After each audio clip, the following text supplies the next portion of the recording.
कांग्रेस के रुकने असेंबली जग्गा रेड्डी ने इल्जाम लगाया कि रियासती हुकूमत आरोग्यश्री स्कीम पर ठीक से अमलावरी नहीं कर रही है। उन्होंने कहा कि आरोग्यश्री स्कीम के तहत 10 लाख तक की रकम हॉस्पिटल्स को इलाज के लिए अदा की जानी चाहिए, जबकि रियासती हुकूमत 30,000 से ज्यादा की रकम भी नहीं दे रही है।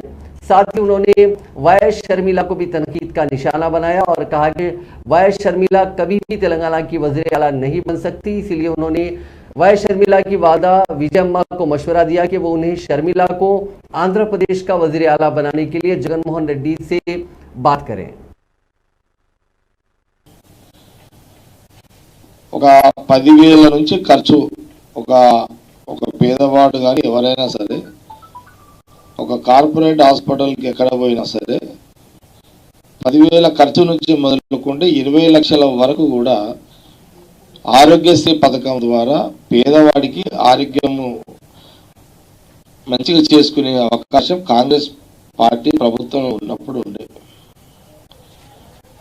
చాలా సందర్భాల్లో కాంగ్రెస్ పార్టీ పక్షాన కూడా చెప్పడం కూడా జరిగింది, ఆరోగ్యశ్రీ పథకము అమలైతలేదు అని ఇప్పుడున్న రాష్ట్ర ముఖ్యమంత్రి గారికి చాలా సందర్భాల్లో చెప్పడం జరిగింది.